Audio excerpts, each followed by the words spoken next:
ഈശോമിശിഹായ്ക്ക് സ്തുതിയായിരിക്കട്ടെ. ഈശോ നമ്മളെല്ലാവരെയും സമ്മർദ്ദമായി അനുഗ്രഹിക്കട്ടെ. നമുക്ക് ഏശയ്യായുടെ പുസ്തകത്തിൽ 52-ാം അധ്യായത്തിൽ 12-ാം തിരുവചനം വായിക്കാം.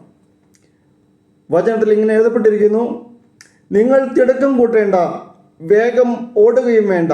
കർത്താവ് നിങ്ങളുടെ മുൻപിൽ നടക്കും. ഇസ്രായേലിൻ്റെ ദൈവമായിരിക്കും നിങ്ങളുടെ പിൻകാവൽക്കാരൻ.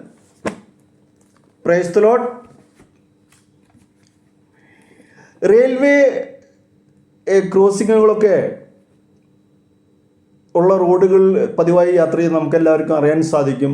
പ്രതീക്ഷിച്ച സമയത്ത് ലക്ഷ്യസ്ഥാനത്ത് എത്താൻ സാധിച്ചെന്ന് വരികയില്ല. സമയത്തും അസമയത്തും കടന്നു പോകുന്ന ട്രെയിനുകൾക്ക് വേണ്ടി ഗേറ്റുകൾ അടച്ചിടുമ്പോൾ അടച്ചിട്ടിരിക്കുന്ന ഗേറ്റുകൾക്ക് ഇരുവശവും നിർത്തിയിട്ടിരിക്കുന്ന വാഹനങ്ങളുടെ ഉള്ളിലിരിക്കുന്നവർ പെറുപെറുക്കും. 10 മണിക്ക് ഓഫീസിലെത്തേണ്ടതാണ്, 12 മണിക്ക് ഡോക്ടറെ കാണേണ്ടതാണ്, 2 മണിക്ക് ബാങ്കിലെത്തേണ്ടതാണ് എന്നുള്ള രീതിയിലുള്ള പെറുപെറുക്കും. കണക്കൂട്ടി വെച്ച സമയം ഇതാ നഷ്ടമാകുന്നു. ട്രെയിൻ ഇനിയും എത്തിയിട്ടില്ല. ഈ ഗേറ്റ് ഇല്ലായിരുന്നെങ്കിൽ ട്രെയിൻ എത്തുന്നതിന് മുമ്പേ അപ്പുറത്ത് എത്താമായിരുന്നു. നല്ല സ്പീഡിൽ വാഹനം ഓടിക്കുന്ന പല ഡ്രൈവർമാർക്കും റോഡുകളിൽ അവിടെ ഇവിടെയുള്ള ഹമ്പുകൾ കാണുമ്പോൾ അസ്വസ്ഥതയാണ്. കാരണം സ്പീഡ് കുറയ്ക്കണം, ഗിയർ മാറ്റണം, ബ്രേക്കിൽ ചവിട്ടണം. എന്തുമാത്രം വരമ്പുകളാണ്. ആത്മീയ യാത്രകളിലും ഇതുപോലുള്ള ഗേറ്റുകളും വരമ്പുകളും ദൈവം സംവിധാനം ചെയ്തു വെച്ചിട്ടുണ്ട്. എന്താണ് ഇതിൻ്റെ ആവശ്യം? ഗേറ്റുകളില്ലാത്ത പല ലെവൽ ക്രോസിങ്ങുകളിലും ട്രെയിൻ വരുന്നതിന് മുമ്പേ അപ്പുറം കിടക്കാമെന്ന് കരുതി വണ്ടി ഓടിച്ച് അനേകരുടെ ആയുസ് നഷ്ടമായത് കൊണ്ടാണ് ട്രെയിൻ വരുന്നതിന് അല്പം മുമ്പായി റോഡ് അടയ്ക്കുവാൻ ഗേറ്റുകൾ സംവിധാനം ചെയ്തിരിക്കുന്നു എന്നുള്ള സത്യം നാം തിരിച്ചറിയണം. വളവുകളിലും റോഡുകൾ കൂടിച്ചേരുന്ന കവലകളിലും സ്കൂളിലേക്ക് മുന്നിലും അമിത വേഗതയിൽ വണ്ടി ഓടിച്ചത് മൂലം വാഹനങ്ങൾ കൂട്ടിമുട്ടുകയും കുട്ടികളെ വാഹനങ്ങൾ തട്ടുകയും പലരും മരിക്കും. നമ്മുടെ കേരളത്തിൽ ഒരുപാട് സംഭവങ്ങൾ അങ്ങനെ കഴിഞ്ഞു പോയിട്ടുണ്ട്. അതുകൊണ്ടാണ് അങ്ങനെയുള്ള സ്ഥലങ്ങളിൽ വാഹനങ്ങളുടെ വേഗത കുറയ്ക്കാനായിട്ട് വരമ്പുകൾ നിർമ്മിച്ചിട്ടുള്ളത്. ഇതുപോലെ നമ്മുടെ അമിത ആവേശത്തിന് തടയിടാനും സംഘട്ടനങ്ങൾ ഒഴിവാക്കാനും ദൈവത്തിൻ്റെ സമയക്രമീകരണത്തിന് ഒത്തുപോകാനുമായി നമ്മുടെ ജീവിതയാത്രയിൽ ദൈവം ഒരുക്കുന്ന വരമ്പുകളുടെയും ഗേറ്റുകളുടെയും സംവിധാനത്തെ നാം തീർച്ചയായിട്ടും ആദരിച്ചു കൊണ്ടിരിക്കണം. ദൈവം സ്പീഡ് കുറച്ചു പോകാൻ സിഗ്നൽ തരുമ്പോൾ വിഹാരാവശ്യം അല്ലെങ്കിൽ നമ്മുടെ വിവേകത്തിനത് ഉൾക്കൊള്ളാൻ സാധിച്ചില്ലെങ്കിലും നമ്മളത് അനുസരിക്കണം. കാരണം എന്താ? വഴി മാറിയില്ലെങ്കിൽ, നമുക്ക് കിട്ടുന്ന സിഗ്നലിനനുസരിച്ച് വഴി മാറിയില്ലെങ്കിൽ എന്തുണ്ടായിരിക്കും? അപകടമുണ്ടാവും. അത് തീർച്ചയാണ്. ചിലപ്പോൾ നമ്മുടെ പ്രവർത്തന മേഖലയിലെ തടസ്സങ്ങളുടെ അർത്ഥം അതായിരിക്കാം. അല്പകാലത്തേക്ക് നിങ്ങളുടെ പ്രവർത്തനങ്ങളിലും ശുശ്രൂഷകളിലും നിർത്തേണ്ടി വന്നാലും അസ്വസ്ഥരാകേണ്ട ആവശ്യമില്ല.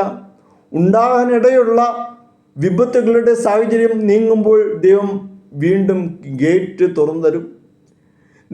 അതുകൊണ്ടാണ് വചനത്തിൽ ഏശയ്യായുടെ പുസ്തകത്തിൽ നമ്മൾ വായിച്ചു കേട്ട്, നിങ്ങൾ തിടുക്കം കൂട്ടേണ്ട, വേഗം ഓടുകയും വേണ്ട. കർത്താവ് നിങ്ങളുടെ മുമ്പിൽ നടക്കും. ഇസ്രായേലിൻ്റെ ദൈവമായിരിക്കും നിങ്ങളുടെ പിൻകാവൽക്കാരൻ. ഇസ്രായേലിൻ്റെ ദൈവം നിങ്ങളുടെ കൂടെയുണ്ട്. ദൈവത്തിന് അറിയാം എപ്പോൾ തുറക്കണം, എന്ത് ചെയ്യണം. നമ്മൾ ദൈവത്തിൻ്റെ സിഗ്നൽ അനുസരിച്ച് ജീവിച്ചാൽ മാത്രം മതി. എന്നാൽ ചിലർ വഴികളിൽ അടച്ചിട്ട ഗേറ്റുകൾ കാണുമ്പോൾ മനസ്സ് മടുത്ത് പിന്മാറിപ്പോകും. ലക്ഷ്യങ്ങൾ വേണ്ടെന്ന് വയ്ക്കും.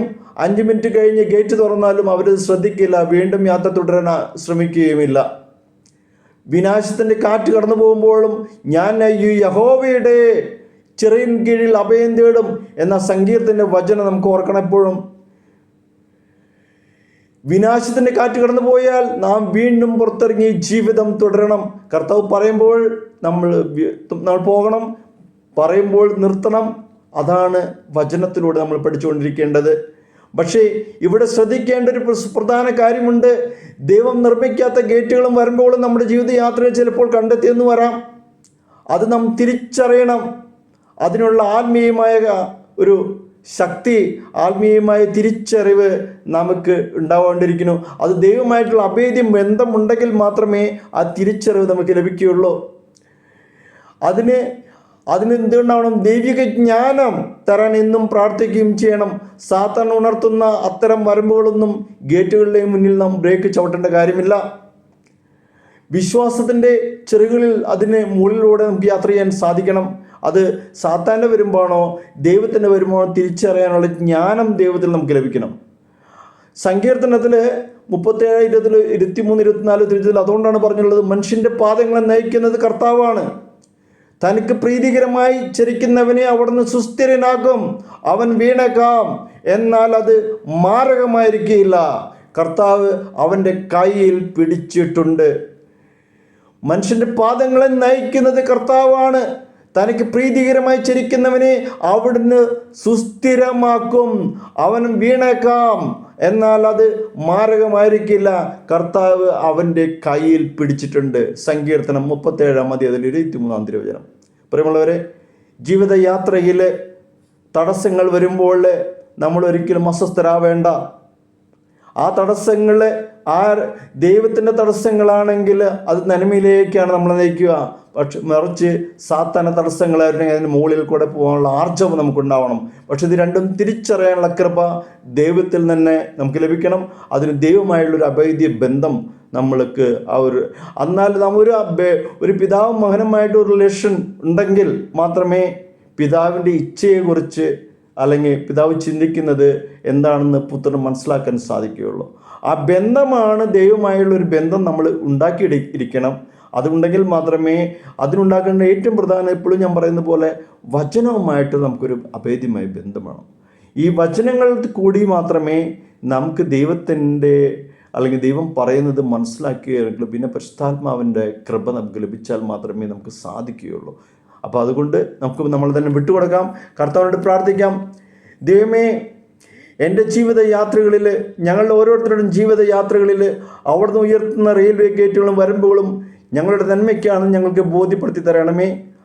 ഞങ്ങൾ ഉദ്ദേശിച്ച സ്ഥലത്ത് കർത്താവെ ഞങ്ങളെ എത്തിക്കണമേ. കർത്താവെ, അത് നന്മയിലേക്കുള്ളതാക്കി മാറ്റിത്തരണമേ. കർത്താവെ, നീ തരുന്ന തടസ്സങ്ങൾ അത് നിന്റെ തടസ്സങ്ങളാണെന്ന് മനസ്സിലാക്കി തരാനും അതിന് വേണ്ട ലക്ഷ്യത്തിലേക്ക് ഞങ്ങളെ നയിക്കാനുള്ള കൃപ ഞങ്ങൾക്ക് ഓരോരുത്തർക്കും നൽകണമേ. കർത്താവെ, ഞങ്ങളെ അനുഗ്രഹിക്കണമേ. ഹല്ലേലൂയ.